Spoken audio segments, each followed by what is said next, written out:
Hi guys, you're listening to the £3.30 podcast. I'm your host, Asha. She is not our host, and I am Reem. And then there's no Shana, she no. Oh. It's actually Sanasino this week. It really is Sanasino. Sanasino is busy. But she's on a red carpet. She's on a red carpet living her best. She's wearing heels. Posing. She's doing the best. But yeah, she's Doing the boast. doing the boast. I just ate this. She's doing the boast. So Sanasino, unfortunately, is not joining us on this podcast today because She is at the Edgyard Film Festival opening ceremony, chilling on a red carpet in heels. MashaAllah. Looking buff. Boof daddy. Boof daddy. So if you want to keep up with what she's doing, make sure you follow her on Instagram. I'm sure she'll be posting about it and sharing her thoughts on it. But mashallah, we're so proud of you, Sana. So proud, Sino. It's such a good reason why you're not on the podcast today. We'll let you off today, innit, for that. Just for today. Just for today, fam. Anyways, so me and Reem have decided that this podcast, it will be quite fun to maybe respond to some of your dilemmas. So we've literally just posted on Instagram, on my personal one and on the £3.30 podcast Instagram, asking you guys to send us in your dilemmas, and we've got a few responses. Should we do this often? I think so. Yeah. I think like once a month. Once a month, yeah. So make sure that you're following us on our Why Give Me a Day Look For. Once a month. Once a month. So yeah, if you want to keep up with stuff like this and not miss out on like hearing our thoughts on maybe like your life situations and what's going on with you, or just hearing like from your big sisters, you know, what we think. Aw, big I know. sisters. Yeah, make sure you follow us on our £3.30 podcast Instagram. Why are you screaming? I'm just using projection and stuff like that. Anyways, should we get started? Let's do it. Right, so first podcast is from Sanasino.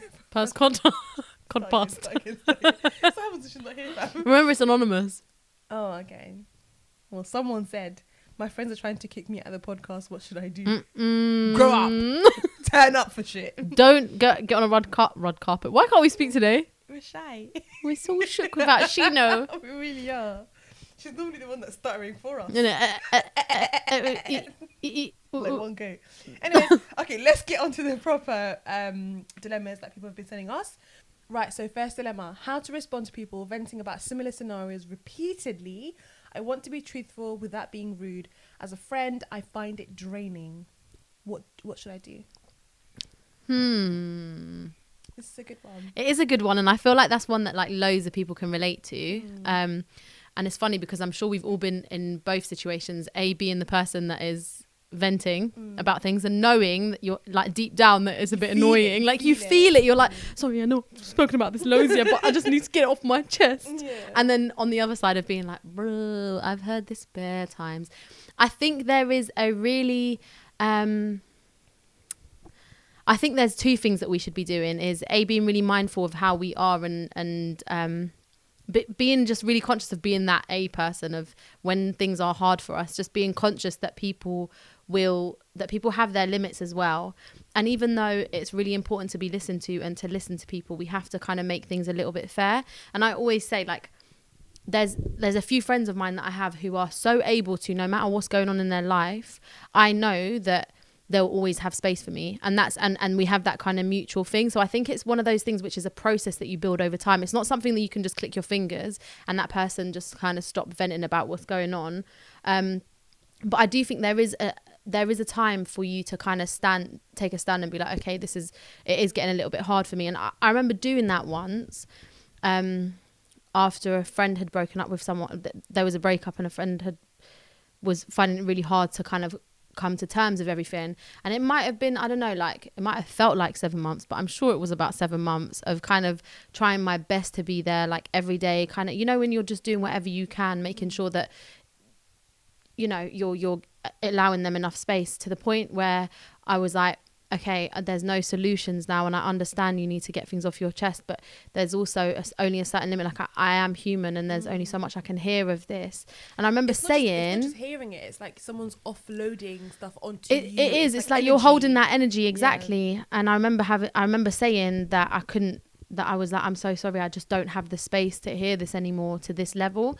And they got really annoyed with me. Until now, that's used against me. So it is one of them ones where it's I think there needs to be a strategic way of doing things where you're able to build that more mutual relationship, so that you know that that they know the boundaries and you know the boundaries. It's just about that healthy boundary setting. It doesn't need to be aggressive or angry. It just needs to be about, this is kind of affecting me now in my day to day. I want to make sure you're listened to. I want to listen to you. I want to hear things, but that, you know, sometimes even just setting like a little bit of in your head, like a mental kind of time limit. I know that sounds really strict, but like I'm going to allow, I don't know, like 15 minutes to focus on this topic, and then I'm going to just try and kind of divert things or say to this person and offer them, like, suggest services or whatever, people they can speak to. Like, how about, you know, it sounds like it's really hard for you, and it sounds like you need someone who can listen without judgment or bias. Maybe, you know, have you looked into like some sort of like talking therapies or something like that, just to help you kind of come to terms with what's happened or whatever it is? Because obviously there's a reason it's still on this person's mind, and they do need support with that. It's just not necessarily your job to carry it all, if that makes sense. But what happens when it's not something that's very heavy or like traumatic? Like, I get like stuff like when it's like a breakup or family issues or relationship issues. I get it when someone's like venting over and over again because it's something that's genuinely hurting their heart. But what if it's something that's, to you, it seems like it's quite trivial, and they're going on like, oh, I fucking hate my boss, and it's like, oh, like, can you just get another job? Like, you know when it's like it's not that deep, but someone keeps talking about it, and it's like, this can be easily solved or easily resolved. To you, it looks like it's a very easy solution. That's exactly it to you. Yeah. And you're not the one dealing with the situation, it's them. But I do think there is a way that you can help people think about solutions without minimizing things. Like, okay, like, this sounds really like it's taking its toll, or like it's really hard. What do you think? What would be the ideal situation? What do you think we could do? How can I support you to have a better situation with this? If it is your boss, how do you think, how do you want me to support you with this? You know, the ones where when you can kind of contextualize it, and when you put yourself in a place of support, and it's like a more just about less about listening, more about actual practical strategic things, then it's like you have more of a chance to like for solutions, and they get to think about it and you get to think with them, and they're kind of open to hearing that, if that makes sense. I think what I've seen has been kind of has been useful in the past. No, I totally agree, and I think sometimes there's levels to it, and there's different types of people who vent differently. Definitely. Right? And so how you might deal with something could be completely different to how somebody else deals with that. 100%. So I think sometimes it's worth having a bit of patience with someone, and ultimately it speaks so much about you that someone can come to you and speak to you about these things and feel comfortable enough to be like, do you know what, like, this is what I'm going through, and they're talking about with you because they know that they're comfortable with you. Do you know what I mean? Like, it speaks so much about you and your 100%. Personality. And mashallah, like, someone genuinely views you as someone that definitely is there for them and can support them. It is a huge blessing. Yeah, and it is difficult, obviously, having to constantly be there for us. And I know it's difficult, but say alhamdulillah, like, first and foremost, like, we're Muslims. Let's say alhamdulillah first, yeah? Secondly, I feel like one thing that we need to understand is that sometimes people come to you with things not because they're looking for, and this is something that I've had to learn myself, yeah, and this is probably why I know exactly get frustrated. What you're going to say, and yes, sorry. I used to get frustrated all the time because someone's come to you with an issue, with a problem, and naturally, if you're that kind of person, you want to think of a solution to try and end it for them. So when you give them advice and they don't follow it, and they just come back with the same problems over and over again, it gets frustrating for you because you're the one being called all the time, and your time is being used up for someone else's issues when they're not. And sometimes they don't even address the shit that you're going through because their problems seem much bigger than everything else. So it can be so frustrating. But actually, sometimes people just want to vent. Yeah, and that's fine, and just let them just be there to lend an ear. Don't even say, oh, this is what I think, blah blah, or like, you don't have to console them. Just listen. Just be someone there to, like, just for someone to cry on, blah blah blah, whatever. You're there. Ultimately, this is what friendships are about. Do you know what I mean? Definitely. So if someone's there just to vent and just to talk, just listen. There's no need to, like, respond or think of a response. And this is what used to frustrate me when. Yeah. I remember I had this one friend. I remember Reem. This was years ago. I told Reem about this, and Reem told me, she was like, "But isn't that what friends are for, though? Like, to be there for each other." And it genuinely made me feel so bad. But sorry, I didn't mean to do that. No, it's fine. But in the moment, it was what I needed to do and what was necessary. So it was the right decision for me then, because ultimately I was happier much later than that. And sometimes you have to protect your heart and you have to protect your soul. It's not every day look after other people and consider other people's feelings, otherwise you'll neglect your own, and then you have so much resentment towards that person. It's getting too deep. But there was a moment where I had a friend who was going through some shit, like relationship stuff, and I used to be her point of call for years, and it got to the point where it's like 3 a.m. I'm being called in the middle of the night, and this person's calling me about the same person. So that no boundaries. Problems. So it's like I'm waking up at 3 a.m. to listen to you cry about stuff, which is fine. But when I give you advice and I tell you how to deal with things, you don't follow through. You continue to hurt yourself, and then you implicate me in this bullshit too, when I don't need to be implicated. So in that, I had to cut her off. I said to her, "You need to choose what you want to decide in life. Yeah, like is this the life that you want to lead, or do you want to have like a support system and true friendships around you, blah blah blah." And she chose that person. That's fine. And I think in the moment I was happy with that ultimatum that I gave her, because it was what was comfortable for me at the time, and I knew what she was gonna say anyways. It was just my cowardly way of getting out of that situation without being horrible to someone, and that works for me. But I'm not saying for you guys to do that now, because now looking back, I feel quite bad about it. Sorry to interrupt you, but I feel like there is so much of how, like, we have so much more control over these situations than we think. And I say this being someone who used to literally be kind of like not just hearing everyone's stuff, but also a little bit of like an emotional punch bag, like as in I would have space for everyone and everything, to the point where it was like I didn't have time for myself. Like I just didn't, and everything got so overwhelming. It's only in the last maybe 2-3 years that I've learned how to have healthy boundaries, so that my friends can still come to me with anything and everything, and they can come to me talking about the same thing, and that there's space, because it's like there's a certain time where I have, and it's for you. Like, it's for you. I'm here to hear you. I'm here for you to bounce things off me. I'm here to give advice if you want it. I'm here to. That's most friendships. Yeah, like literally. It's a normal friendship. Exactly. Like, it's like, but it shouldn't just be, I'm your counselor. Right, and it's that thing about not being, and there's such an interesting thing of like not being an emotional punch bag. Because I feel like so many people get into this habit of just being able to accept things because it's like your friend and whatever. Like I always say to people, if they're acting up or whatever, I'm like, you can be angry and that's cool, but I'm not a prick. Like, you can't, I want you to be free to let out your emotions, but not onto me. Yeah. Like, you're letting them out. You're not bringing them onto me. And so it's like, we have to have that kind of healthy boundary thing, which you are in control of. Like, I'm in control of how much someone will vent to me. That doesn't mean that they can never vent to me. It just means that I have to step up and think, okay, how much space or time or whatever will I allow this person in today? That doesn't mean that you're never allowed to speak to me. It's just that there might be several people I want to speak to and check in with and whatever. And especially if you have a job that is listening to people a lot, you kind of have to protect yourself in that way. 100%. So I think that it's more about understanding your power and understanding the fact that you are able to have these friendships without the energy going in and seeping into your skin. You know, when it feels like it's just you got to go and wash it off, fam. Literally, you're like, oh my god, my life. And I have been in them situations, but it's just that matter of like, it is draining, but you are in control of that. Yeah. So should she have a conversation with her friend, or should she just? I think it's really hard to like know without knowing context. Yeah, because it's different. Because we don't know what the issue is. It could be something that needs like serious like specialist support, or do you know what I mean? I don't know. I just think that you have to trust. All I'll say is that you have to trust yourself, because deep down you know what's right for you, and you need to understand that people will still love you even if you're not always 100% there.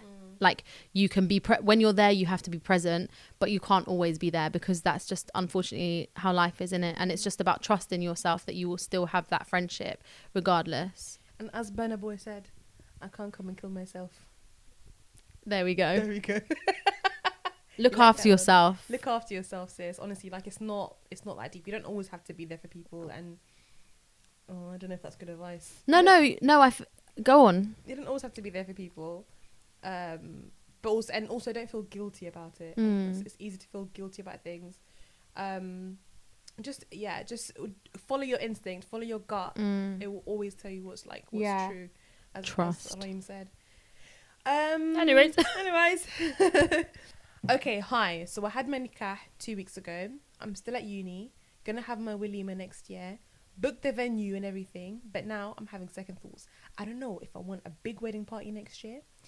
I felt such anxiety at my small nikah of 100 people, and the thought of a big walima, albeit at my absolute dream venue, is making me lose sleep. But I also don't want to have any regrets. Would I regret not having a beautiful walima? I don't know. So for those people that are listening, nikah is Islamic marriage. Walima is like the wedding ceremony. What do you think, Shams? I'm gonna have a very biased view, anyways, just because I don't believe in big weddings. I would love to have a big wedding. I would love to have one. Yeah. So so maybe I'm the right person to respond. I think you are the right person. Like a lot of girls grow up thinking, oh, I want to have the white dress and I want to have this and I want to have that and I have a big party when I get married and all the rest of it. Like you want the whole shebang. You want the DJ. You want the lights. You want everyone to be clapping and smoke singing machine and smoke fireworks boom, coming on a boom, boom. horse and carriage. You want the cinematography, like little drone. Like you literally want everything, like aerial footage from everything, yeah. And I hear it, but something in my heart is telling me that ain't for you. Like if you really wanna, if we wanna do madrasa right now, yeah, you wanna go to, if we just do madrasa real quick, it's Islamically, it's one of those things where you have to live within your means, yeah. If something is too much for you to handle, financially, emotionally, physically, then haram, don't do it. Let it go. Don't worry about family, they will still love you, fam. It's just a party, yeah. You know the ones where your mum will probably be vexed for time, but then she'll get over it, yeah. Just have a baby. You know, just sweeten them up. Sweeten them up, yeah.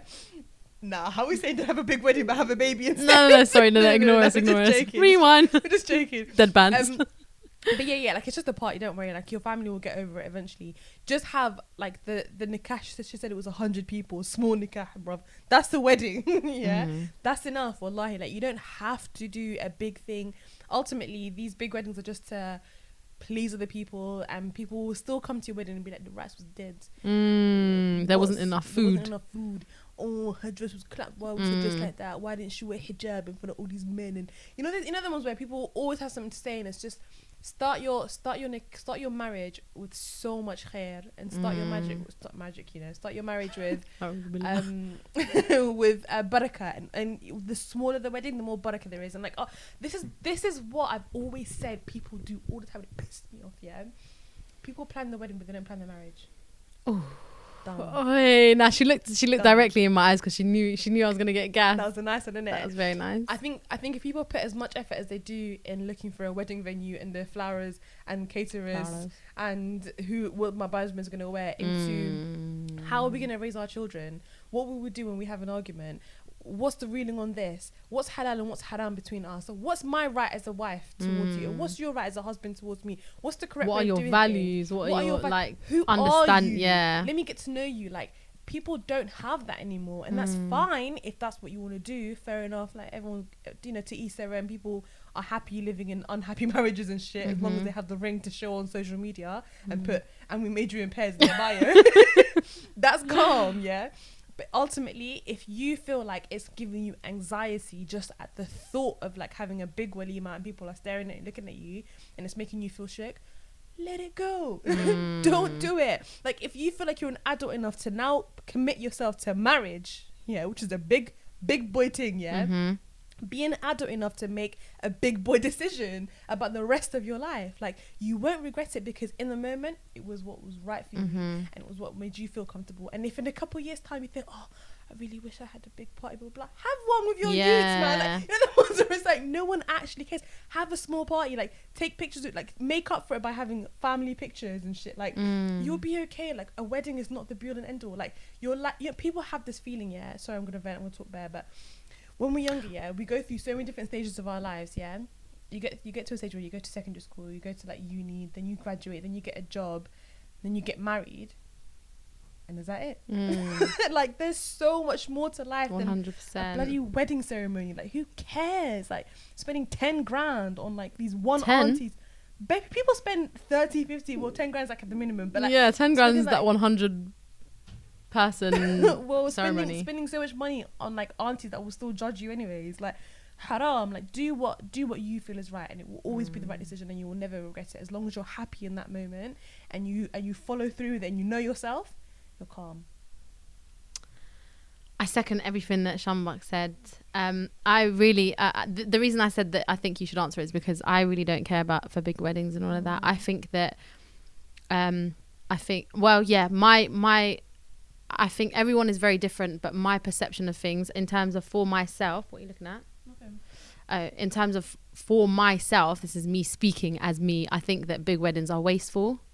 And I think that, I don't know, I just don't have enough people I'm that close to invite hundreds of people, and neither of my family, they're quite antisocial, to be honest. So I think that's probably why as well. It's not like loads of people's mums will invite like the whole fucking tribe and whatever, call it a day, but with us we don't really have that, so that's probably why. But I think if like Asha was saying, if it brings you that much anxiety and that much kind of negative feeling, it's just not worth it. And you could still have it at the venue that you want to have it in, and just make sure you invite the people that you're actually very close to, or whatever. It doesn't need to be some humongous thing where you invite the maximum number of people you can have there. Like, you get to choose how your day goes. It's your day, do you know what I mean? Yeah, that's it. Next dilemma: great career but you never get married, or have a family, or have an amazing family but no education. Let me repeat that. Great career but you never get married. I'm guessing this is either or. Yeah. Great career but you never get married, or have a family, or have an amazing family but no education. I'd have a great career, no family. I feel like you don't need to. I feel like choosing either or. I think, but in this scenario, you have to choose. Like, it's either you have them this ones or you have that. You either do or your mum dies. Do you ever used to do that in school? Every time if I create. Which one, your mum or your dad? And you have to choose, otherwise you're gonna get eaten alive. It's like, chill out, bro. If you don't like this push right now, a demon will come into your room. Yeah, probably. I think a great career as well. Although I think an amazing family but no education is nice. Yeah, that's also very nice. I'm just trying to think about it. Actually, I'd rather be happy. Yeah, I think I value my family more than I value a career. Yeah. Actually, to be fair, sorry, I take that back. Yeah, I think an amazing family but no education. And also, like, having a family in itself is a full-time job. Like, you're actually raising For people real. to be citizens in this world. I'm sorry, isn't that the best job ever in the world? Aww, hold tight, all the parents. Hold tight, that one. Shout out all the parents. Okay, next dilemma. Message. I'm currently a teacher in the UK and have been considering moving to Saudi Arabia for a while now. I have a lot of family there, but to be honest, I'm not sure because A, systems will be different there and there aren't unions to support you. And B, I feel like I'm just running away from life's problems as I've been feeling shit for a while. I know Asha has switched jobs recently, so I guess my question is, how do I deal with the fear of the unknown when it comes to career/location changes? I'm someone who always goes for the safe and responsible option in life, and I mostly want to go so that I can experience something new and living alone. Would love to hear all your thoughts. So I think you're telling us two different problems. A is the fact of you moving, and I understand that it's nerve-wracking, and I think Sana would be perfect in this situation. We might be able to speak on behalf of her a little bit, even though she might just start slapping us up. She's very aggressive. How unbelievable is that Sana's aggressive? Sorry. She's hella aggressive. She's fucking angry, bro. You'd never know. Check. Yeah, so of course it's going to be hard and new to get used to it. Systems are different, 100%, and there probably aren't unions, but I'm sure there's a bit more support than what we know. So, like, I'm not going to lie, unions here, like, I'm not even part of the union in my work, like at my workplace, because I said to the guy, I said, bro, you're not doing anything. Like, why would I pay you £2.50 a week for you to not really back me up in any way, shape or form? So we need to think, like, you need to kind of weigh it up. Like, I think that's an easy kind of way to get out of something. There's plenty of people who go to Saudi Arabia, plenty of expats, they call them, and have amazing lives and live really well while they're out there. I know lots of people who've moved there and are really happy. I've got family members there and everything. So I think that what you're saying is, I think it's two things. I think you're scared because you've obviously done things how you've kind of had to do them. That probably that thing of, okay, finishing school, going to uni, coming out, getting a job, you know, those kind of risk-free things. And I think it's good to take risks, 100%. Even if you went and then you disliked it, you could just come back. You've got nothing to lose. I understand why you're being conscious of the fact that you feel like you might be running away from things, and I actually really respect that, because loads of people don't realize when they're doing these things. I think it's a beautiful thing to be able to acknowledge that you've been feeling a little bit rubbish, and that you're kind of fearful that it might be it's like a bit of escapism. But I think sometimes you, it's not running away, like, because you'll still be living with yourself. It's just a change, like I don't know. And I feel like that. Yeah, and I feel like I don't know about Sana, but I feel like she probably thinks moving to Qatar was one of the best things she's done in her life, even though it's brand new. But also, Sana didn't move for a job. It was a brand new, like, sort of course, life. with a man. Yeah, I completely forgot. Forgot about you get married and then you live with a man in a whole new country. Yeah, that's really brave, mashallah. And I think that she probably, I would, from how I see things for her, like, and how she presents herself, I see her as happy, and I love seeing her like that. And even if that means that it's dead for us here, like, without her, I think why wouldn't I want her to be happy, live life, like, go for it? And it wasn't like, it was a risk. Of course it was a risk, but she'll probably say it was the best decision. Yeah, I really wish my friend Rabia was here to talk about this, because she actually lived in Saudi as a teacher. She went to Saudi on her own, and she lived there for a few years, and she lived in a compound with a whole bunch of different girls, and she had her own driver, and sis, tax free. You're gonna enjoy that one. That's one thing that I'm very, very, like, what's it called, envious of. So for me, when I first so I've had, like, loads of different jobs over the last maybe, like, 5 or 6 years. Coming straight out of university, I applied for an internship. And my first internship as a youth, having never experienced anything that was in the corporate world, having never experienced a massive newsroom where it's like there's so much riding for you, there's so much pressure, I only went and worked at the BBC, the biggest of them all, yeah? And I think for me, the reason why 21-year-old, 22-year-old Asha was not scared was because I wholeheartedly believe that I earned this shit. I deserve it. This is my space, and I will dominate it. Do you know what I mean? So it's like, yes, I girl. never for 1 second was like, am I making the right decision? It was always like, this is what is made for me. Alhamdulillah. Like, this is what I studied for. This is what I worked hard for. And I'm going to have it. I'm going to get it. And I don't care what no one says. I absolutely deserve it. And no matter what happens, even if it's not for me, it's me. It's my journey. You know, 100%. Yeah? So I think you need to have that sort of mindset where you look at it and it's like, you need to be gassed about life, like like you need to be enjoy it while it lasts. And like, even if it's not, if you go to Saudi and you think, do you know what, actually this is not for me, 100. I don't really want to wear like abaya all my life and niqab. I don't want to wear niqab everywhere that I go, and you know the heat is too much, and I don't like the people, I don't like the vibe, it's a bit boring, it's not really for me. Come back. That's it. It's not like your options are like a one-way ticket, never allowed to come back to the UK. Come back, do something different. It's fine. Like, this is what life is all about, having experiences and 100%. and especially doing it when you're still young. Do you know what I mean? You don't want to be like 80, one grandma, and you don't even have stories to tell your grandparents. This is what I feel like grandparents are there for. So you can look back and be like, when I was 23, I moved to Saudi Arabia when I was 18. I had this. It was a boy that I used to like. And Ibrahim. Ibrahim, I still think about him today. Your grandfather could never. Do you know what I mean? Like, you want to have those life experiences, and like, sis, if you're in a position where you're able to travel and live somewhere that's a bit different, mashallah, with vitamin D, bruh, what I would do for vitamin D, right? Just give us your ticket.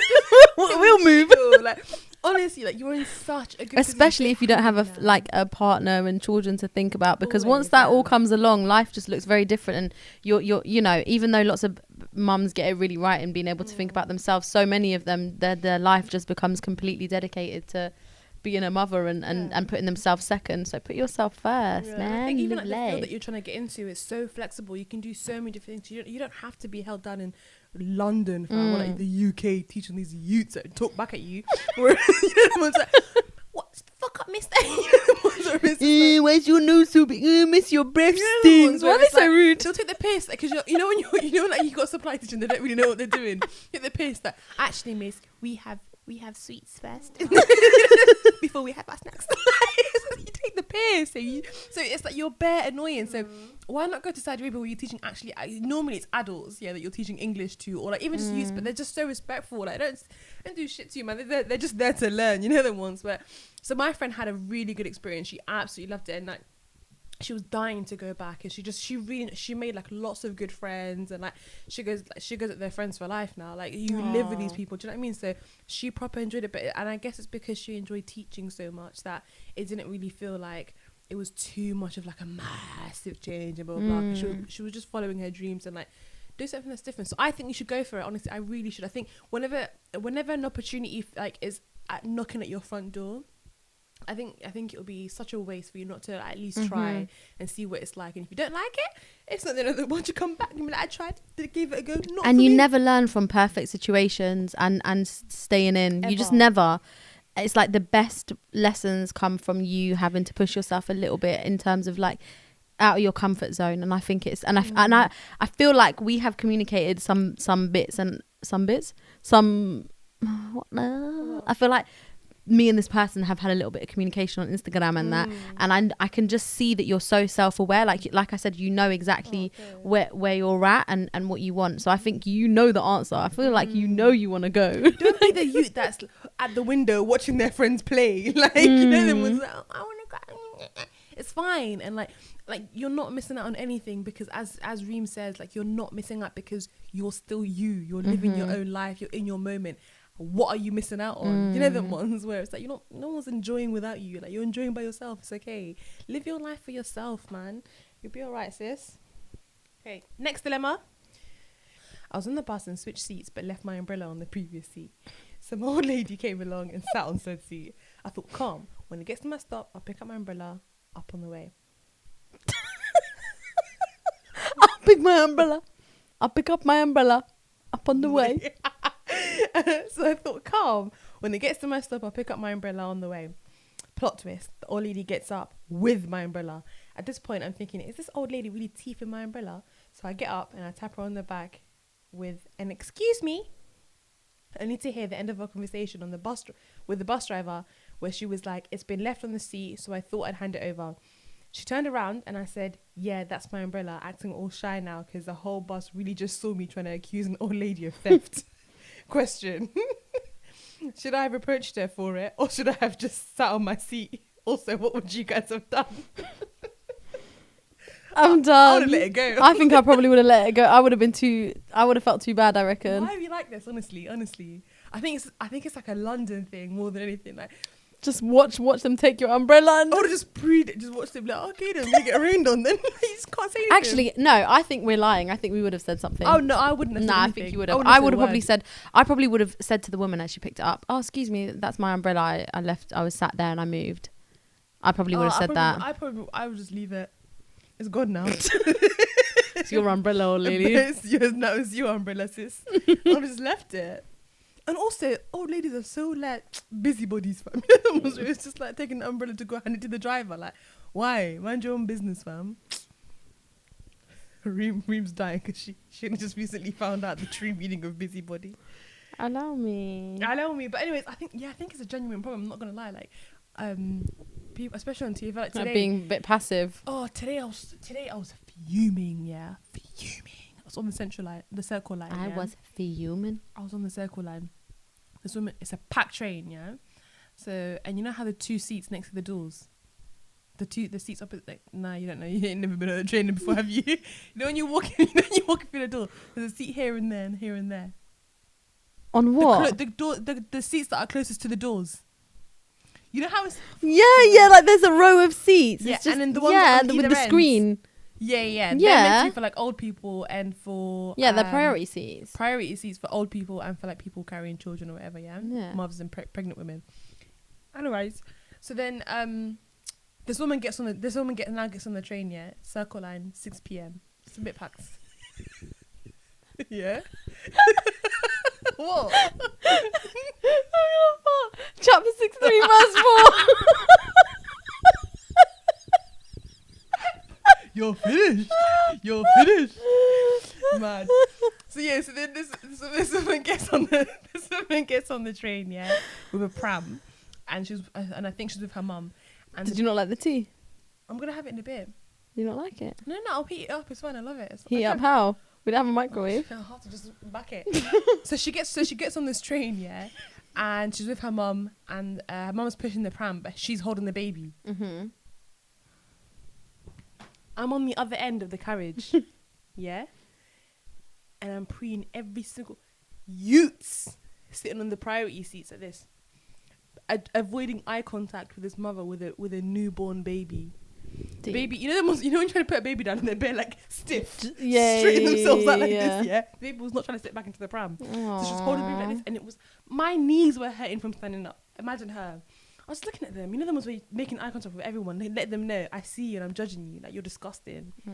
Prick. But obviously, some people you can't see their disabilities now, innit? So they need the seat. They need the seat.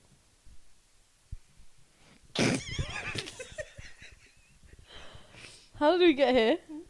Can you bring up the next dilemma, please? Okay, this one's heavy. I'm struggling with religion. It's killing me inside. I don't know what to do. I think everyone struggles with religion a bit. Like, we all have our ups and downs with everything. Like, nothing's perfect for everyone. I guess it just kind of depends on what is hard. Like, when you say struggling with religion, do you mean like the practice of it? Like, do you mean your actual belief? Because those are very different things. Like, there's a difference of having lost faith in something, or like questioning. It's just very different. I think struggling to practice, which lots of people struggle with, and it's a human thing. And then another thing of like you're just not understanding why.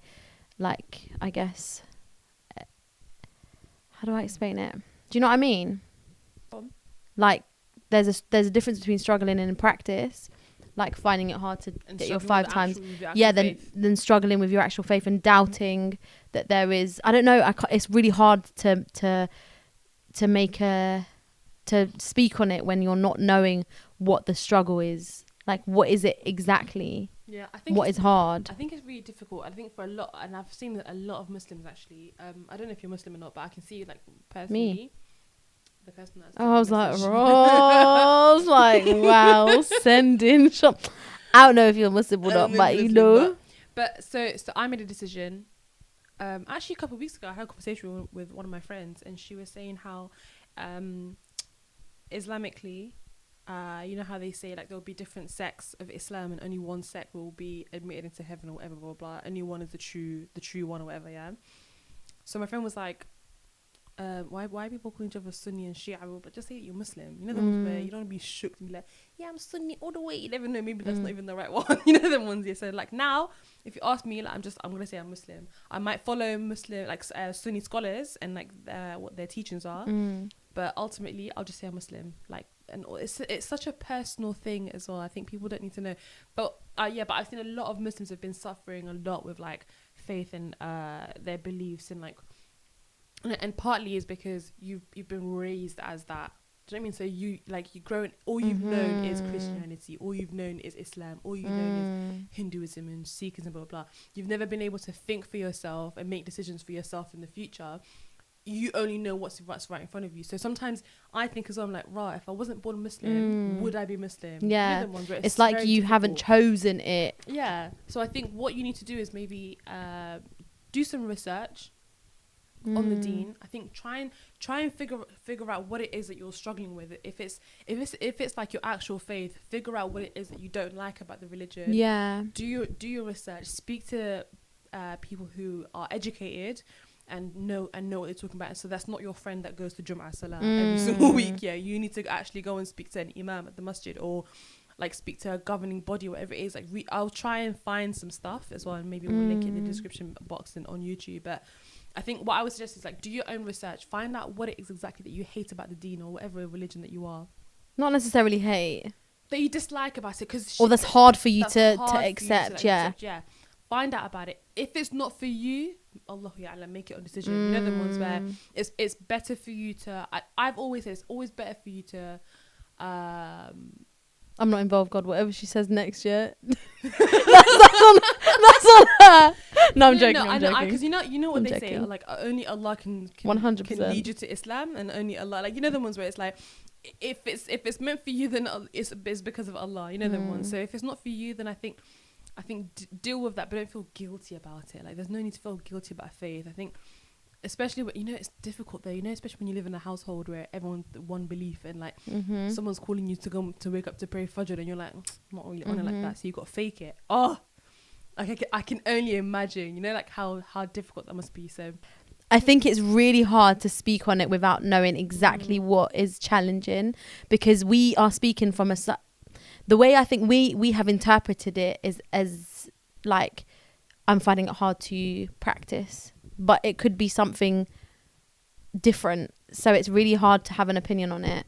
And I think more time as well, whenever I've come across Muslims who are like struggling with their religion, I think they're actually struggling with culture. It's not religion. I feel like Islam is such an easy religion to follow. Alhamdulillah. Like it really is. Like it's very simple. It does make your life a lot easier. I think if you follow it with heart, and you understand it and it's what you want, it's very, very easy. And I think when culture gets involved and people say, oh, women should be like this and women should be like that, that's the part that you don't like. And necessarily it's not even to do with religion. So I think that's what I'm saying, like research, so you can differentiate. Yeah, do it anyway. I think research will always be really, really important. And having dialogue. Yeah. It depends. It depends, man. It depends on who they're talking to, because people can be bare judgmental. No, with people you trust. If there are people around that you trust, for instance, but you would never know. I think I would if I was struggling with faith, I ain't talking to nobody apart from my creator or the imam at the. Bro, if you're struggling with your faith, then I would pray. I'm the kind of person where I would pray. Yeah, but you're the kind of person. Lots of people, if you're struggling with Islam, the likelihood of going to a masjid is going to be quite. But that's what I'm saying. Where this is what I think. I think people run away from shit. People run away. No, cut that out. People run away. Cut all of that out, bruv. Man said, if I'm struggling with Islam, I'm going to a masjid, I'm gonna pray. But you don't understand. This is what people do. Of course they do, but I'm saying we don't know the situation for us to. Snake for a second, go on. We don't know the situation. This person might be thinking, I don't believe that God exists. That's not me there, But do you understand? God hear him. No, I'm not involved. But do you understand? That's what people might be thinking. Yeah, I hear that. I'm 24, struggling to find a good career and stability. I did an international relations degree. Okay. When I was 24, yeah. When I was 24, I thought I had my whole life figured out by the time I'm 26. Literally, when I was 14, I used to look at my life like, oh my days, when I get 20 to 21, I'm gonna be like this. I'm gonna be married and have a child, blah blah blah, and have a PhD. And 10 jobs. And I got bare savings and my life is cushy. 10 properties. Firstly, we need to stop limiting our life achievements and our life goals based on age 100%. and time. That's what we need to stop doing. Like literally, that shit will drive you absolutely crazy. It's like, oh, I'm going to be 30 soon and I haven't even got this. Who cares? Bro, like, time is literally a man-made construct. It really is. It's nothing, honestly. Like, don't feel like you have to have you're in your 20s. Like, literally, deep it. You've been in this world for 24 years and you want to achieve bare. Like, please, like, just enjoy it. Your 20s are made literally there for you to just fuck about and like figure it out yourself and like enjoy it and try different things. There are 21-year-olds who are millionaires, like that we've seen on YouTube and shit, have completely made a career for themselves, buying their mom's houses and cars and shit. And then there are 30-year-olds who are switching careers and like making that leap. There are 40-year-olds having a baby, like, their first child. Like, it doesn't actually matter. Like, when you do things, things will happen for you when it's time for you 100%. To have that. When you're ready, when the universe is ready for you to have this shit, it will happen for you. It's okay. Like, don't worry. Like, I'm 27 and I just got a new job. The ones where people, and I genuinely thought by 27 I'd have a job where I've been there for like at least 6 years. The ones where it's like, it's not like that. Yeah. It's not going to be like that. You'll drive yourself crazy giving yourself these unrealistic expectations. It's silly. It's very silly. I also think that it's very easy to compare yourself to people around you, but it's like we all work on different things. So some people may look at you and think, how do they have this figured out? How come they're so emotionally intelligent? Or how come they got a really good relationship with their siblings, or blah blah? And you might look at them and be like, how come you came out of uni and knew exactly what job you wanted to do? And I think that we need to focus so much. We kind of need to have this sounds a bit mad, but we need to have tunnel vision on our lives and not be focused too much on what other people are doing. Like, we credit them, we appreciate them, but we don't put attention on them, because all of that stops you from moving forward or progressing into where you want to progress to. That doesn't just mean with career, family, marriage. It's like we've got these little boxes that we think we just need to kind of tick, and it's like it's just bigger than that. As Asha was saying, like, you don't, for me, for instance, it's really important that I get my career in a certain way. For other people my age, they're thinking about traveling. They save enough money every year and they spend it all on traveling. And then they do that all again every year. Whereas for me, I'm like, no, I need to save. We just all have our different ways of doing things, because we're raised differently. We are impacted, and our environment impacts us. It's just we can't expect to be in the same place as everyone. And I'll say this because I actually studied international relations, and I think it's really important as a graduate to think, why is it that I picked this subject? What is it that I like about it? And do I want to stay in this, or do I want to explore another thing? So for me, as someone who did international relations, the reason I got into it was because I had a real passion for like politics in Iraq, and I wanted to work on mainly in community development. It was only until I started studying it that I realized that the political side wasn't what I was really interested in. I was more interested in development and community development and building and grassroots and all of that stuff. So it was like, that was a really good chance for me to learn that. And then I went and decided what to do next. And I remember the first 6 months that I left uni, I was like working in Holland and Barrett, chilling. And then I like worked in like a yoga center for a few months or whatever. And all these other people around me had these amazing internships, like going to, having an internship with the UN and all of this, because a lot of their families had links with things. And I remember sitting there and being like, wow, like, we really have taken different routes. And it was like one of them ones where I just I trusted deep down that there was a perfect thing for me out there. And then I stumbled upon the random prison job and I got it. And I was like, do you know what? This is not linked to my degree. It's not linked to anything that I've really done before, but I have a passion for this. I want to work in community development, and then somehow I made it work. And that's another beauty of doing a social science, is that you're able to, if that's what you're interested in, if there is an aspect of it you're interested in, explore that, look into things, look into NGOs, like message us and ask me, just literally £3.30. I will help however I can. And it might just be that you think, bun international relations, I don't want anything to do with it. I want to do hair and beauty. In which case, the world is also your oyster. You know what I mean? It's like, don't limit yourself by that one degree that was 3 years of your life. That it doesn't have to be the rest of your life. Oh my God, I just deeped it. Yeah. It's 3 years of your life that you're trying to make decisions for the rest of your life. For the rest of your life. 3 years can't dictate how you will live, man. That's long. That's mad. That's very mad. I was thinking as well, like, literally, it's funny that you guys have mentioned this, because I was thinking, like, a couple of days ago, I was like, I'm so lucky to be one of the few who have studied journalism and actually got into the field that I studied to get into. And it's not because I necessarily worked harder than other people. It's not necessarily because I felt like I was more deserving of it, or I did anything, or, there was like a magic code that I used or anything like that. It was just out of pure luck. Like, the ones where it's just like, I was just lucky enough to have it. Like, I don't think I worked harder than other people or anything like that.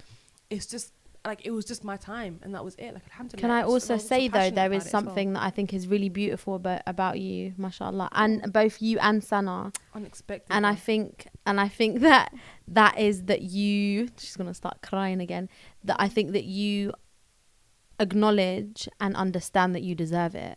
And that has so much power in itself. Like, you walk into something and you're like, I would be good at this. Like, you know yourself, and there's so much that, like, people know when you are confident. Like, you have that too, Reem. What are you talking about? Let me just gas you and Sana up. Don't talk about me. But you have that too. Like, it's just the difference of like knowing, like, yeah, I know I will be good at this. I know I can smash this. It's true. I did walk into that. I walked into that. Bruv, even I looked at my application the other day, the prison one, and I was like, in my application I said, I know I don't have experience in this, but I know I would exceed. You'd smash it. Yeah. Excel even. Not English. Not English today, fam. And that's it. It's that thing of like, I know, because I love this so much, because my heart is so in it, trust me, it won't go wrong. And I think that's how you walk into things. And it's such a gift. Yeah, mashallah. And it's something you can build on and stuff. Yeah. So I think that we all need to take a leaf out of Asha's book in a way of like just. But honestly, I will say this. Like, I feel like sometimes it is normal as well to have like imposter syndrome, and I think a lot of people 100%. It's just I think so, and sometimes I do have that. You know, sometimes you're like, wow, like, of course. And then, but eventually you'll be like, actually, no, I do deserve this, and I can smash it, and like I'm sick for it. But it is completely normal to have like imposter syndrome, to feel like you don't deserve stuff from it. But it's a normal feeling, like everyone has that, especially when it's so big and you never thought in your wildest dream would ever have that. Like, it's a bit mad, but alhamdulillah, like I think I've just got a lot of personal self-belief, and I think it's partly got to do with me being the youngest. Like, remember, I've always felt like I can do anything because I've always had space to be able to do everything that I wanted to do. No one ever allowed me to fail as a youth, so I always grew up with the mentality of I can do anything I want to, because which is sick. It was always protected for me, you know, the ones where I was always so protected, so I was like, I'm invincible, like I can fly. I felt, wallahi, hand on my heart, I genuinely believed when I was 13, you can cut off my head and I'll still be alive. I'm so in my heart, done. Like, definitely I'll still be alive. I won't be like human dying and shit. Like, literally, I believed it, and it's one of the things that I laugh about now, but like I love that spirit. I really do. It's like you genuinely believe that you like the world is your oyster. Like, you're untouchable. Like, you're sick. You're made for this. Like, it's so good to be your biggest fan. 100%. That's it. Fan. Yeah, it's so good. And another thing is understanding that we're all just living life blagging it. Wallah, do you know what I mean? I think because I get what you're saying about imposter syndrome. Like, we all have an aspect of that, but it's like we need to balance that out. We need to say, okay, there's CEOs out there that are like, bro, I don't know how I did it, but I did it. Like, I just walked in, I just started blagging it. Smashed it. Like, I just started blagging it, and here I am. And to be honest, sometimes you need to give yourself that fake confidence. Like, you need to gas yourself a little bit just to begin with, to then, so that you can start somewhere, so that then in 5 years time you look at it, you go, actually, I definitely can do this job. 100%. Like, now when I do applications versus before, when I came out of uni and I was like, bruv, I don't know, like, I don't have the experience. Now I'm like, this, because it's like you've had that chance. So it's like, in order to get in there, that is that little push. But once you're there, it's like, I did this. Because you know yourself, you know your abilities, you know what you're capable of. You're like, people don't know what I'm capable of. Like, you mad? Yeah. You mad? You don't know what I'm about. Like, literally, it is nice to gas yourself up and be your biggest fan. One, I completely agree. MashaAllah. And on that note, thank you guys so much for listening to Thank you, folks. Sorry Sana wasn't with us. She was just living life. Yeah, well, inshallah she'll be in the next one with us. Man said inshallah like I cut her out.